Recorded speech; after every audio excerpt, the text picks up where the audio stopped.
Hello, today we got a Moen faucet that we have a broken handle adapter that we need to replace. First thing you're going to do on this is you're going to remove that little plastic piece there that you see. It should just pop out really easy with anything sharp you can stick in there, the point of a knife or anything small. Okay, so here we see the broken adapter. Okay, there's the old one.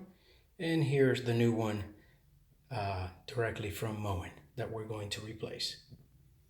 After you remove that, what you're going to do is the kit includes this Allen wrench. And you're going to stick it in the hole, of course, in there. And that's what you're going to be removing right there. After you remove the screw, this should just come right out. Actually, in my case, that was broken, so of course the entire handle came out. Next thing you're going to do is, in their instructions is number 7, you're going to remove the pivot retainer. Actually, you're going to unscrew it, like pretty much everything in this world. Righty-tighty, lefty-loosey.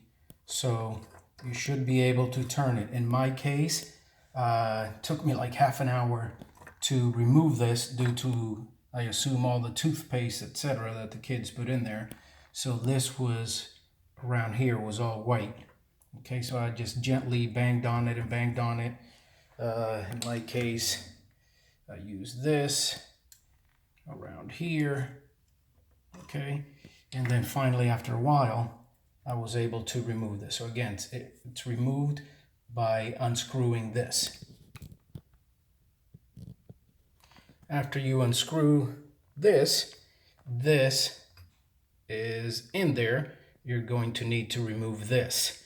Again, in my case, there was about 1/8 of an inch of, who knows, maybe more, of white stuff in there. I don't know if it was calcium buildup or toothpaste or a combination of both that I had to remove in order to take this out. So it helped me, of course, with a shop vac. Just as I remove all that stuff, I went ahead and used the vacuum. After removing that washer, the next thing you're going to have to remove, if I can stop moving and allow this to focus, is this right here, okay? After removing that washer, this right here should pop right out. Again, in my case, there's so much buildup in there between removing this first, then that, and now this. I've probably wasted 30 minutes of my time removing all that stuff in there with the vacuum and picking at it with this. So again, number 9 is this collar.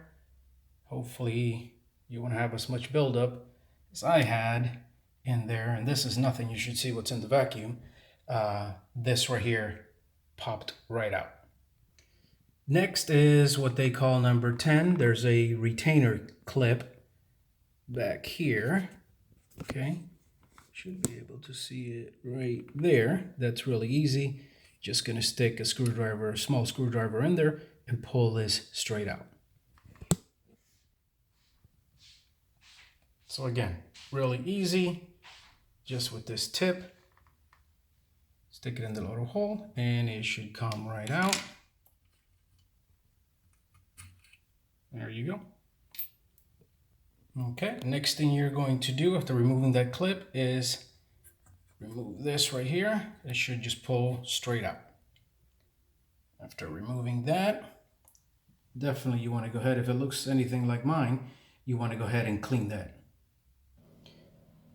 Okay, so the first thing I tried was lemon, and it helped some, but not as much as I'd like. So next I'm going to try some vinegar and a toothbrush.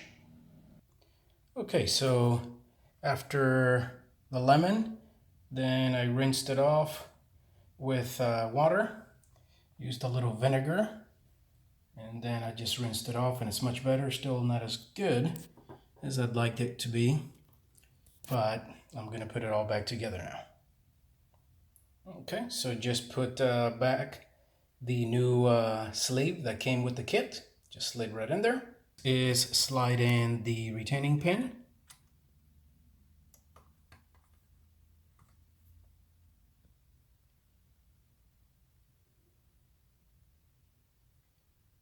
Okay, next thing will be the collar. You can tell by the shape how it goes.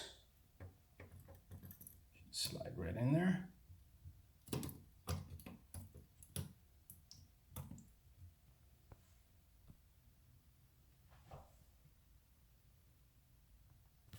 Then this washer just drops right in there.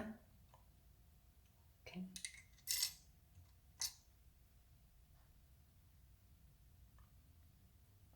Next is your pivot retainer. Okay, goes in this way.